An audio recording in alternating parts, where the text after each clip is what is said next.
Hey up guys, so it's May 13th, I was supposed to be at the Cannes Film Festival right about now, walking the Croisette in my citrus shirt, eating croissants and watching some of the best international cinema that this year had to offer us. Instead, I'm in my bedroom about to review the Netflix romantic comedy The Wrong Missy, starring David Spade. Thanks, Corona.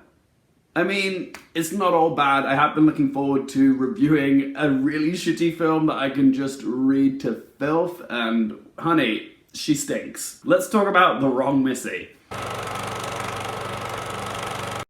The Wrong Missy is directed by Tyler Spindel, who, I'll be honest, I've never seen any of his work before, and The Wrong Missy is written by Chris Pappas and Kevin Barnett, the duo behind another Netflix comedy called The Do-Over, which stars Adam Sandler and David Spade, who is the lead of The Wrong Missy. In this film, David Spade stars as Tim, a lonely middle-aged guy who manages to accidentally invite this crazy woman called Missy, played by Lauren Lapkus, on a fancy corporate trip to Hawaii. He went on one date with her 3 months prior, which was a shambles, to say the least. He meets a new girl called Melissa, who he intends to invite on the trip, but accidentally texts Missy and invites her along instead. So Tim is stuck with this loud, inappropriate, socially tone-deaf girl for the whole weekend, whilst he tries to impress his new boss so he can get a new promotion to president of sales. And Missy, being a total wacko, in her head she probably thinks that she's a free spirit, but there's a fine line between the two. She starts causing chaos. Now, before we get into the negatives, let's start off with the positives.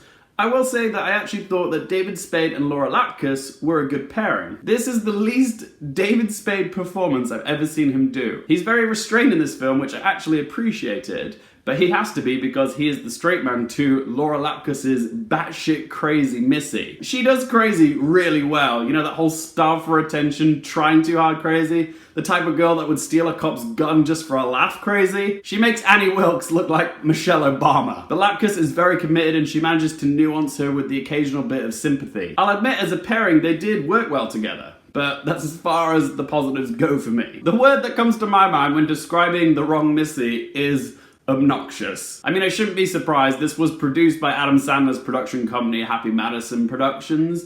Their films don't exactly end up on the Best Picture ballot, do they? But as someone who falls into the target demographic of Happy Madison produced films, 18 to 35-year-old males, I found The Wrong Missy to be painfully unfunny and also problematic. I mean, this is a film which uses suicide and sexual consent as a punchline. For example, there's a scene where Tim wakes up in the middle of the night and finds Missy on top of him, riding him. The writers are playing very fast and loose with the sexual consent in this scene, but think of it this way, if the gender roles were reversed and he was on top of her and she woke up and saw him doing that to her, people would lose their shit. So yeah, in that aspect, this film isn't gonna age well. Let's see, what else we got? Oh yes, you've got subplots and supporting characters that don't go anywhere, like Tim's ex-fiancée, played by Sarah Chalke, is also at this retreat, and she has some unresolved feelings for him, but after a klutzy attempt at a three-way, she just gets forgotten about. I felt bad for Sarah Chalke in this movie. She's actually talented. What is she doing in trash movies like this?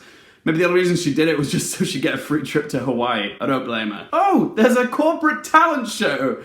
Is that an actual thing? In the history of corporate retreats, has anybody ever had to take part in a mandatory company talent show? I'm genuinely curious. Is that a thing? Missy hypnotizes Tim's boss. Oh yes, this is a film with a hypnosis subplot, which leads to a childish set piece on a beach with grown-ass men in mermaid tails. Oh, sorry, merman tails. Ha ha ha ha, grown men as mermaids. Hysterical. And of course, there's the obligatory Rob Schneider cameo, and he is as reliably annoying as ever. He gets to punch a shark in this film. I mean, that happens. Rob Schneider punching a shark. Should have been in Cannes. And it doesn't just stop at Rob Schneider. The rest of the supporting cast is made up of middle-aged, douchey man babies. Sorry guys, you're not funny. It's just sad. And it wouldn't be one of these middle-aged bro comedies without a let's get wasted montage followed by some pratfalls. I mean, this film actually has the queen of pratfalls. It involves Missy falling off a cliff, face first, hitting some rocks on the way down, a tree, face plants the floor, and walks away without a scratch on her. I mean, it's like the writers are openly acknowledging that they know how shit their work is, so they throw a scene in like that because they don't give a fuck. They still got paid to write this piece of shit script. I almost admire them. So let's ask those 3 questions. Would I watch this again? I'd rather get a prostate exam from Freddy Krueger. Question number 2, do I recommend it for you guys? If you're someone that appreciates lowest common denominator type of humor and you can leave your brain at the door, then sure, go for it. This movie is made for you. However, to everybody else, no. And 3rd question, what score am I going to give it out of 10? It's predictable, distasteful, unfunny, and like I said before, obnoxious. So I'm going to give The Wrong Missy a score of 2 out of 10. But as always, guys, this is just one bloke's opinion. Have you sat down and watched The Wrong Missy? If you have, did you manage to find any of it funny? I want to hear your opinions, good and bad, about this film. Whatever you have to say, pop it in the comment section down below. If you enjoyed this video, hit the like button. If you want to follow me on social media, it's all in the video description as well. And if you want to keep up to date with my content, don't forget to click subscribe. And as always, thank you guys so much for watching. For more things related to movies, TV, and popcorn culture, I'm Luke Carefield, and I'll see you next time.